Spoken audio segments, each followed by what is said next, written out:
ẹ jẹ́ ká jọ gbẹ̀sìn ga, ẹ bá jẹ́ ká jọ gbẹ̀sìn ga. Wá. Nígbà tí ò ń pèrè lọ́mọ oníṣẹ̀ṣe tó ń pèrè lọ́mọ Yorùbá tó wá ń ṣe gbogbo nǹkan láṣetì tó dẹ̀ mọ̀ pé ìdíwọ́ ìdènà ló ń dé bá rìn àjò ẹ. Wọ́n ní o wá gbaṣẹ́, nígbà tó débẹ̀ wọ́n dá ẹ dúró, wọ́n padà ní kó máa lọ́lé ní pé tó bá dọ̀nà wọn á pè ẹ́ padà. Ó dẹ̀ dúró ní dúró òmùgọ̀, ó tún sì ń wò pé wọ́n á pè é. Wọ́n mọ̀ pé ọjọ́ kìíní, ọjọ́ kejì, ọjọ́ kẹta, ọjọ́ kẹrin tó fi gbéṣẹ́ tó yẹ kó gbé fún ẹ fẹ́ lòmíì. Ó mọ̀ pé ìdíwọ́ ayé ló ń bá ẹ jà. Ìdíwọ́ ni. Ó yá wá, báwo ṣe fẹ́ mú ìdíwọ́ ara yẹn kúrò? Nǹkan méjì ló máa lọ bá mi wá. Ohun tí ò le ni o. Nǹkan méjì péré ló máa lọ bá mi wá. Lọ bá mi wá odidi ìgbín. Odidi kí ni mo pè? Odidi ìgbín.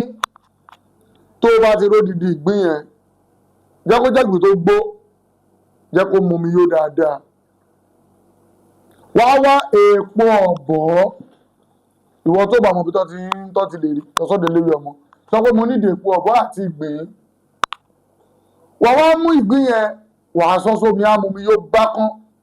Tó bá ti di pé ó fẹ́ máa ràn kúrò nínú omi yẹn, wà wá mú ìgbín yẹn kúrò. Wà wá lo èèpo ọ̀bọ̀ yẹn á kúnná. Kí ni mo pè? Èèpo ọ̀bọ̀ kó kúnná. Wà wá pò lọ́ṣẹ. O ò ní fomi sí o.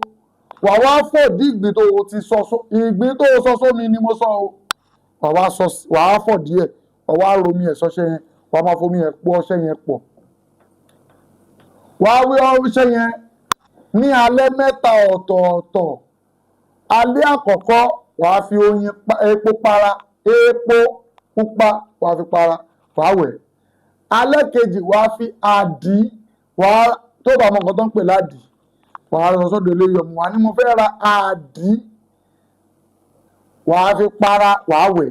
Alẹ́ kẹta wà á fi oyin tó wọ́n máa ń lá yẹn wà á fi para. Kó tó wẹ alẹ́ ọjọ́ kẹta, o gbúdọ̀ dúpẹ́ lọ́wọ́ Elédùmarè. Kó o dúpẹ́ lọ́wọ́ orí tó dá ẹ wáyé tó jẹ́ kó o ṣe alábàápàdé fídíò yìí. Nígbà ò mọ àtúnṣe ẹ̀ nìyẹn o.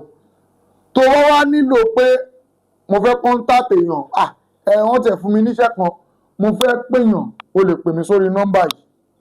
Tó bá yẹ pé WhatsApp mi ló fẹ́ message 081 28 02 48 44. Ṣùgbọ́n tó bá fẹ́ pè mí lórí ẹ̀rọ abánisọ̀rọ̀, wà á pè mí sórí 081 30 610 395. Kò síbi tó pè mí sí, kò síbi tó mẹ́sẹ̀jì mi sí, èmi náà ni màá bá ẹ sọ̀rọ̀. Màá lè tọ́ ẹ sọ́nà. Tí ò bá yí ẹ yékéyéké, màá jẹ́ kó yí ẹ.